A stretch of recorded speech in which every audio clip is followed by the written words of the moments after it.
He knows there is no possibility of conquering the sandstorm.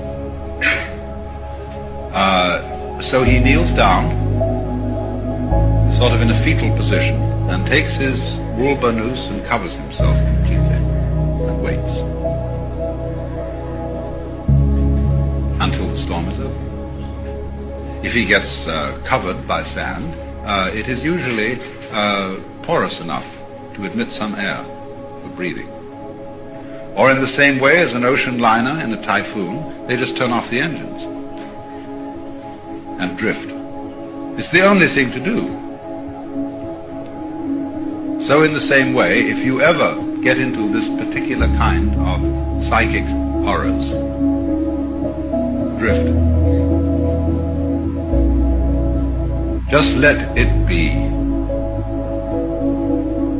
and it will resolve.